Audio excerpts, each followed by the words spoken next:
પ્રજા બેચારી વેરો ભરે છે અને સામે પ્રાથમિક સુવિધાઓમાં શુદ્ધ પાણી, સારા રસ્તા અને ગુણવત્તાસભર બ્રિજ ઈચ્છતી હોય છે, પણ બીજી તરફ શુદ્ધ પાણી પ્રાપ્ત થતું નથી, સારા રસ્તા મળતા નથી અને અચાનક જ બ્રિજ પડી જતાં નિર્દોષ લોકો પોતાનો જીવ પણ ગુમાવી બેસે છે।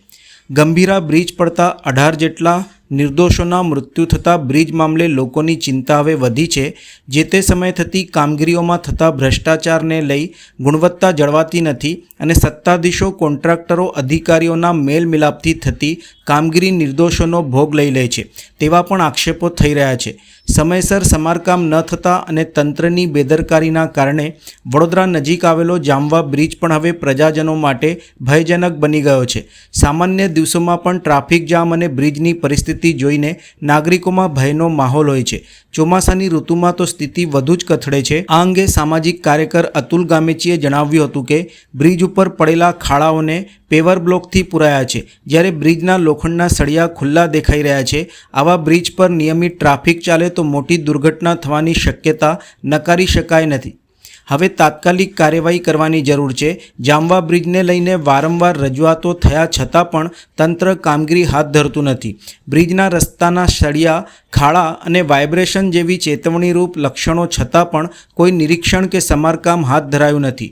પોરથી કેલનપુર તરફ ટ્રાફિક જામના દ્રશ્યો અવારનવાર સામાન્ય બન્યા છે, જે સમગ્ર વિસ્તારના નાગરિકોને તકલીફો પણ આપે છે। જે રીતનો પાદરાનો બ્રિજ તૂટી ગયો, અનેક લોકોના મૃત્યુ થયા, એને જોઈને મૃદુ અને મક્કમ મુખ્યમંત્રી જાગ્યા ખરા, તપાસના આદેશ પણ આપ્યા, પરંતુ આ વડોદરા શહેરનો જાંબા બ્રિજ છે અને આ જાંબા બ્રિજમાં જોવા જઈએ તો આ બ્રિજ આખો ખખડધજ થઈ ગયો છે। ઉપર કોઈ ડામર જેવું દેખાતું નથી, ખાલી છારું દેખાય છે। જ્યાં જ્યાં ખાડા પડ્યા છે ત્યાં પેવર બ્લોક બેસાડી દીધા છે અને આ બ્રિજ એકદમ વાઇબ્રેશન મારી રહ્યો છે। તો ક્યાંક પાદરામાં જે બનાવ બન્યો છે એવો બનાવ વડોદરા શહેરમાં ફરીથી ન બને એના માટે આ બ્રિજને રિપેરિંગ કરવો પડશે, પહોળો કરવો પડશે।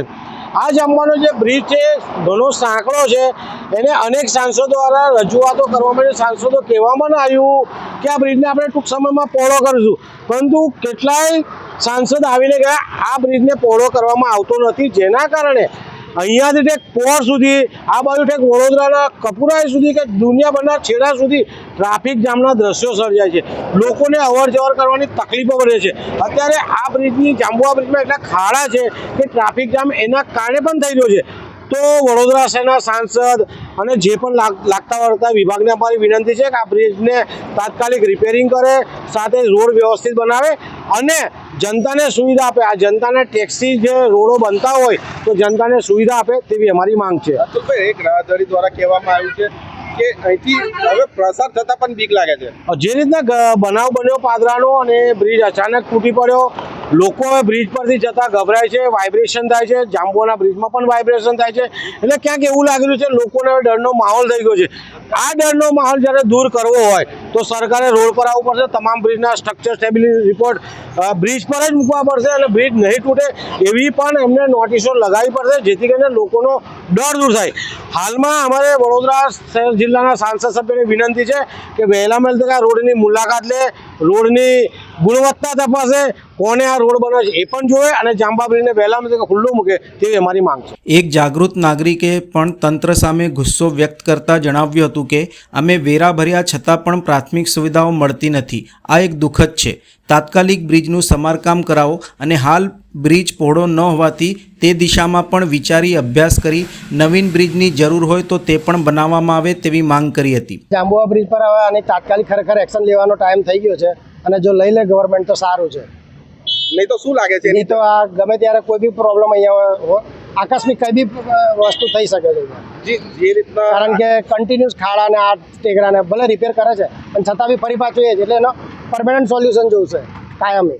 જે રીતના બ્રિજ છે પણ ઘણી વાર ઘણા ટાઈમથી લાંબો સુધી 10-15 કિલોમીટર ટ્રાફિક જામના દ્રશ્યો આવે તે વખતે તો ઘણી બધી તકલીફ ઊભી થઈ જાય છે પબ્લિકને, આવું જવું નીકળવું અહીંયાથી 2-3 કલાક નીકળી જાય છે અહીંયા માણસને। તમારે રોજનું આવવાનું જવાનું છે અહીંયા? હા, રેગ્યુલર જ હોય મારે, રેગ્યુલર તકલીફ રહે છે ને અહીંયા। શું લાગે છે આજે બ્રિજ પરથી રેગ્યુલર અવર જવર કરવા માટે કેટલી તકલીફો છે? બહુ એટલે ઘણી બધી તકલીફ અહીંયા નીકળવું એટલે બહુ સાંકડો જ રસ્તો છે। બ્રિજ પરથી નીકળતા બીક જેવું કંઈક લાગે છે? લાગે ને, હવે તો પેલા બ્રિજ ગંભીરા વાળો જે પ્રોબ્લેમ થયો છે એના પર તેવું લાગે છે કે અત્યારે ગાડી ખાડામાં જશે।